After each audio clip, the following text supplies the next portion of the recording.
welcome again to our Secrets to Wellness.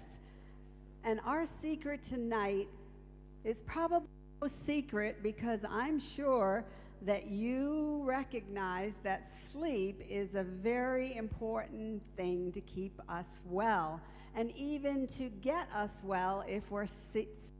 So tonight our message is on sleep. And to be healthy, we need restoring rest. Whether we are well or whether we are sick, we need that restoring rest. And refreshing and adequate sleep are two of God's aspects, and they're His prescriptions for really good health. So these are God's prescriptions for health. And we all, my friends, benefit physically and mentally and socially even and spiritually from adequate rest and sleep. But I wonder if we're getting enough sleep. According to the National Institute of Health, the average adult sleeps less than even 7 hours per night. Well, let's find out why some people are not sleeping enough. Are you feeling tired? Are you feeling tired constantly? Well, many people are sleep deprived. And what are some of the causes of this sleep deprivation? Well, entertainment. People are up with entertainment, television, internet, even overworking. And my friends, today, television, internet, smartphones even, social media, video games, and other digital technology devices ensnare many people into a hypnotic addiction to entertainment.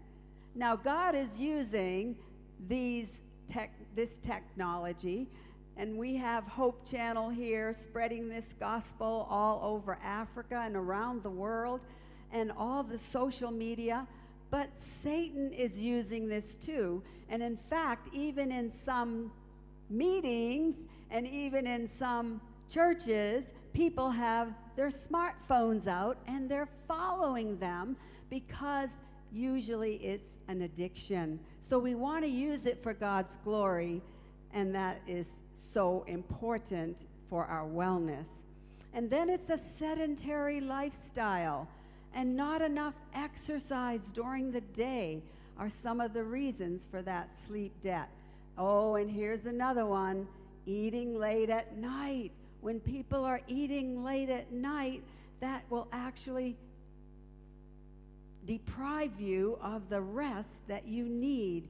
In fact, the National Institute of Health, the National Library of Medicine said sleep disorders affecting more than 55% of the world's population have emerged as important global public health problems. And is this also true in Africa?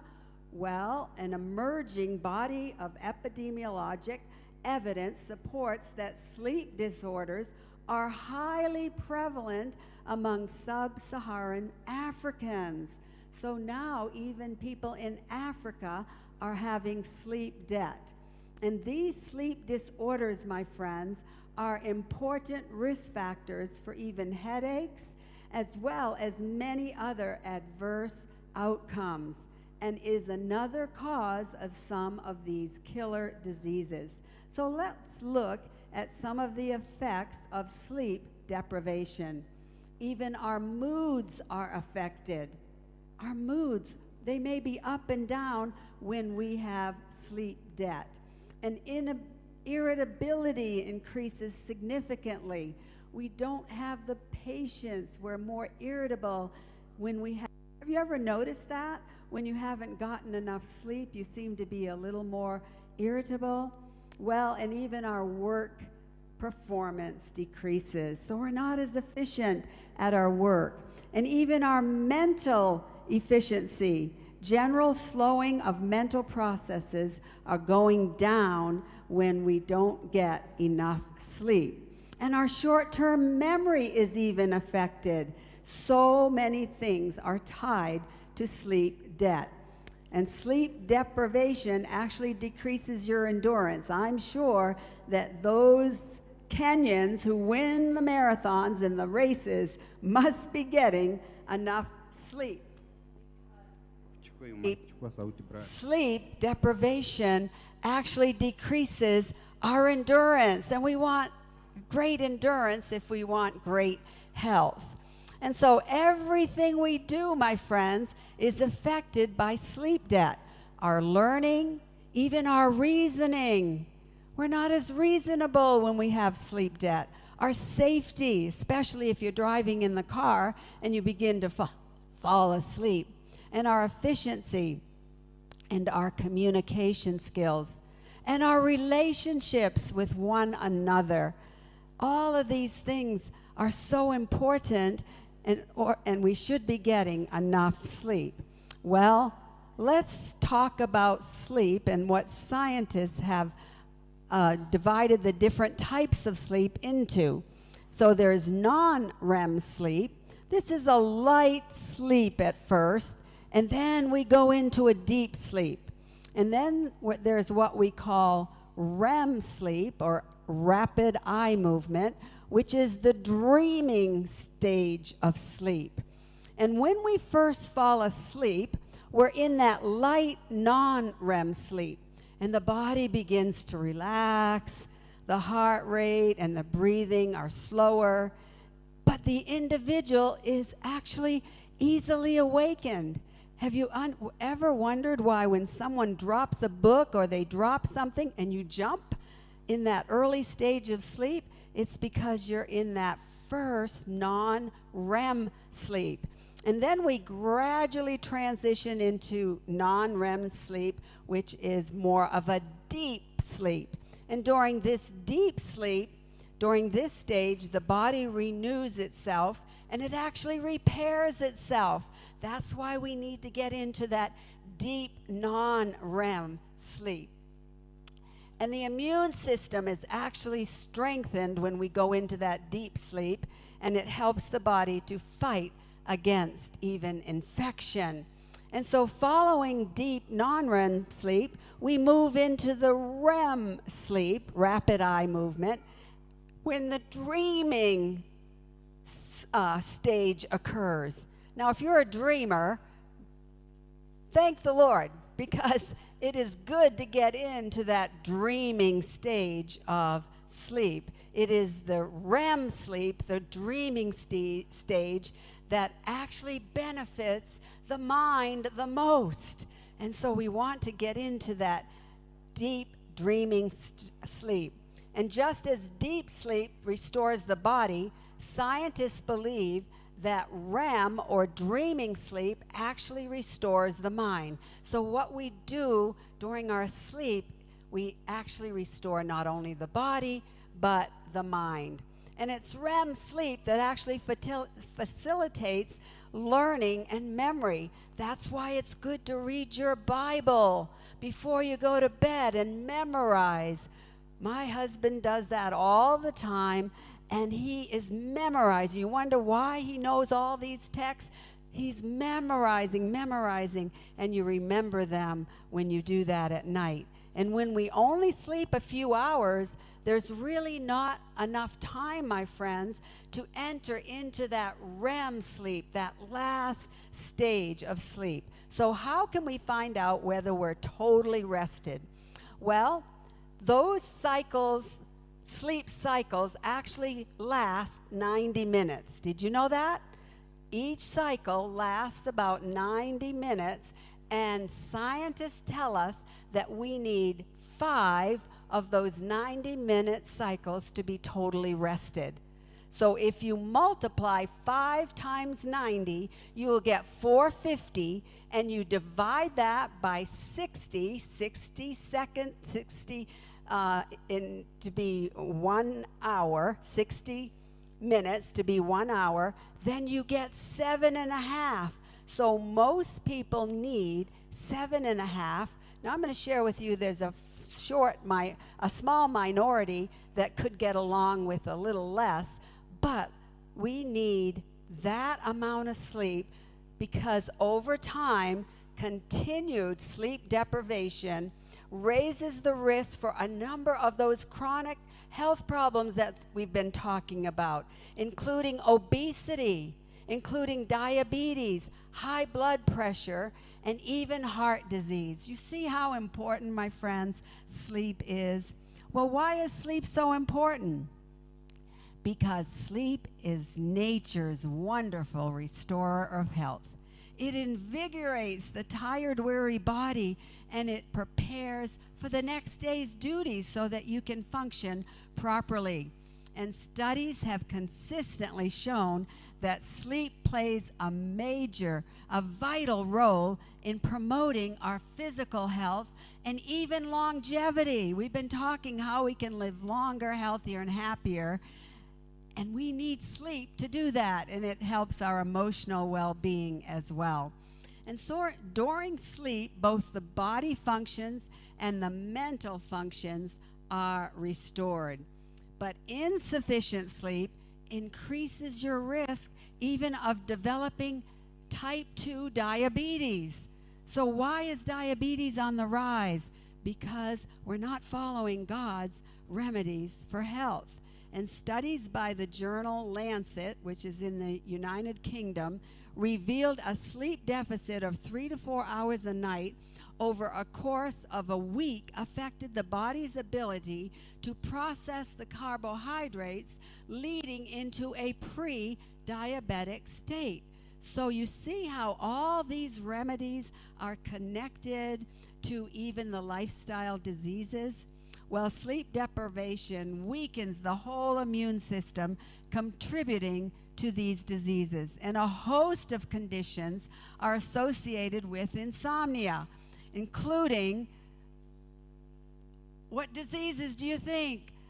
The chronic diseases we've been talking about, and fibromyalgia, and chronic pain syndrome, and even the autoimmune diseases that Dr. Chitty talked about, and hypertension, even obesity and depression. So sleep is very important because it restores our energy, replenishes our strength, relieves the stress that we have, revitalizes the nerves, and even rebuilds the immune system. We've been talking about all those lifestyle diseases being reversed or cut down on the risk, or even improving our immune system will help us to do that. So rest rejuvenates and rebuilds our entire body. It enables us to function, my friends, at optimum capacity. And sleep, best of all, guess what?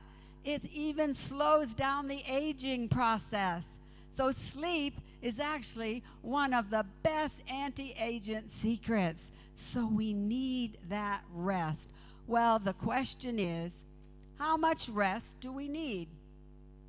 A study was conducted to determine how much sleep is required, and there was a majority needed that 7.5, and maybe even 8 for some, but the majority needed at least that 7.5, and a minority who could get along on 6.5 or 7.5, and another minority actually needed 8.5 to 9.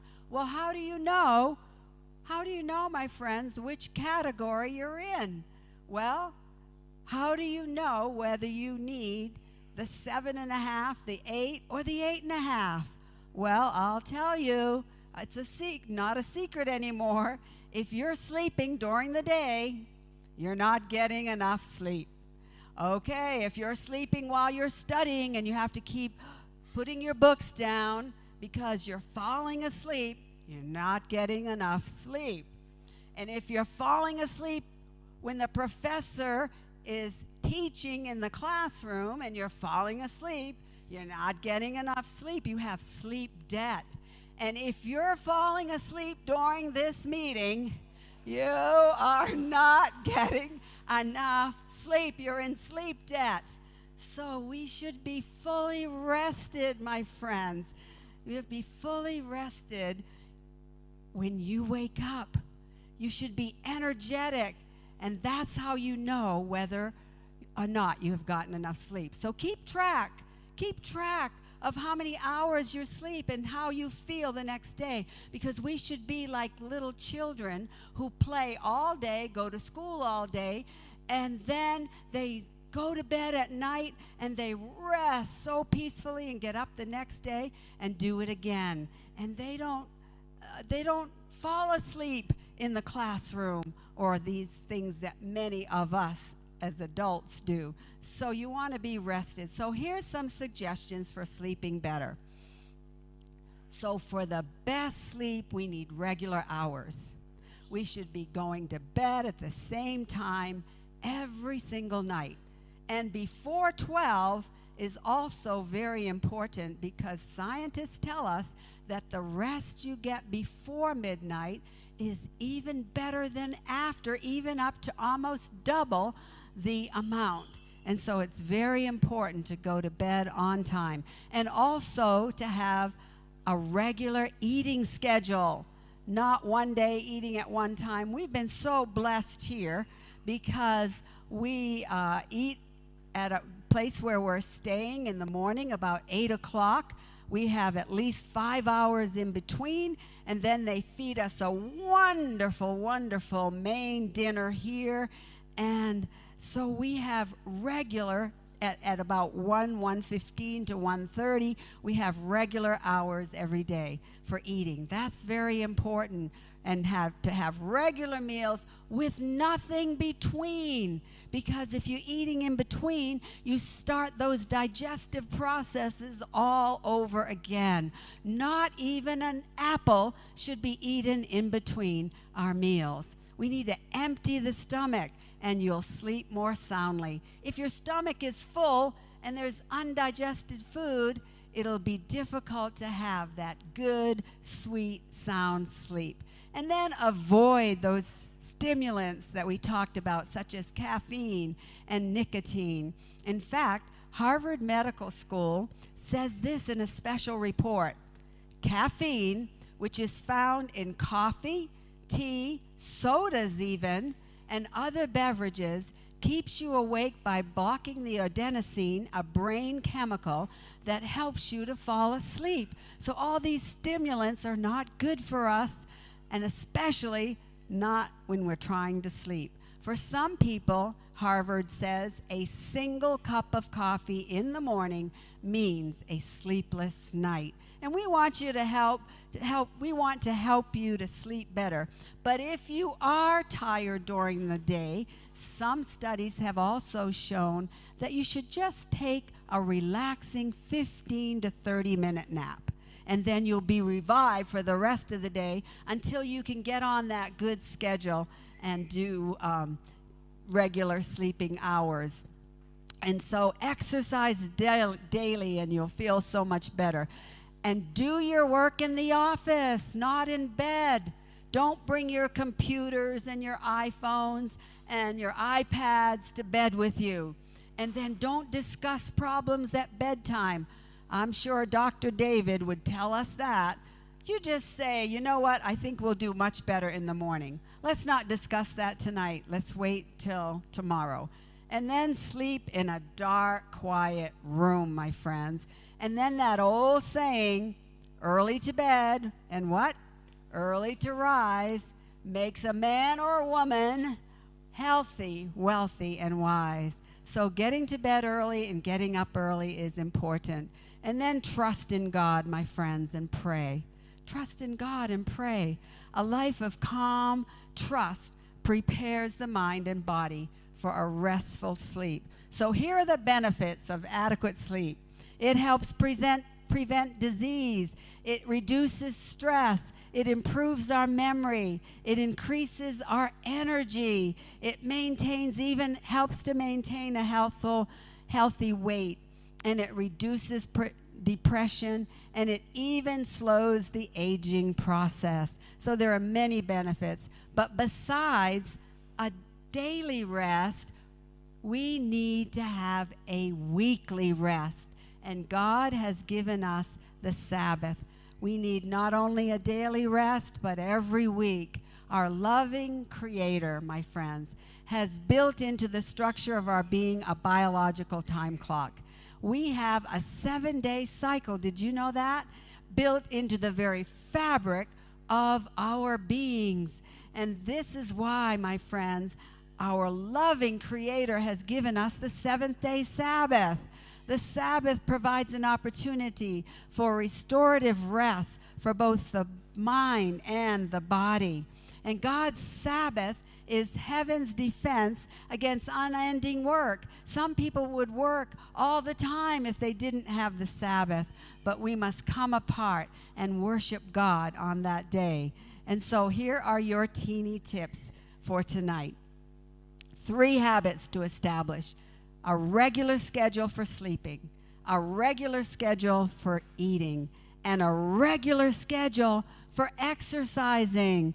Exercise even outdoors in the morning. That bright natural light can actually set your circadian rhythm.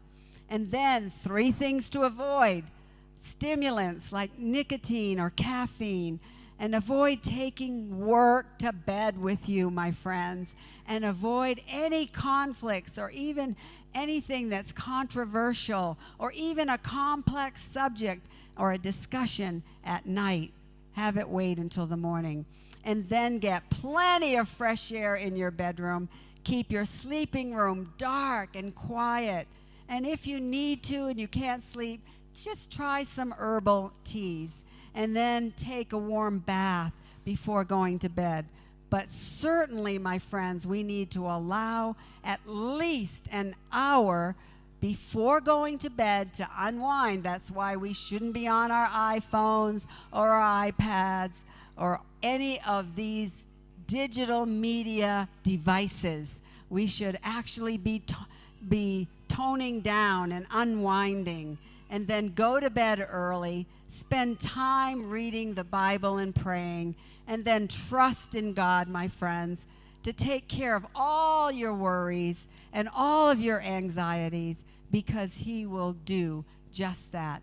God will give you, my friends, the ability to follow all His laws of health. So here's my prescription for you today. Every day, my friends, choose to make your health a priority. You are responsible for your own health, nobody else. And so make your health a priority and follow all of these 8 natural laws that we've been talking about. You see, because each one is so important. The water that we drink, 8-ounce glasses or 2 liters every day. Water on the inside, water on the outside.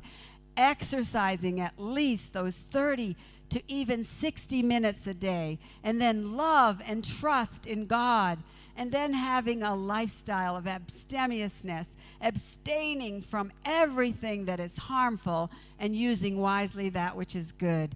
And then nutrition, eating the right foods at the right time and the right amounts. And then our environment and the air that we breathe. Go out in nature. Nature is God's medicine. And getting enough sunshine to get the vitamin D that we need. And then sleeping those 7.5 to 8 hours every night.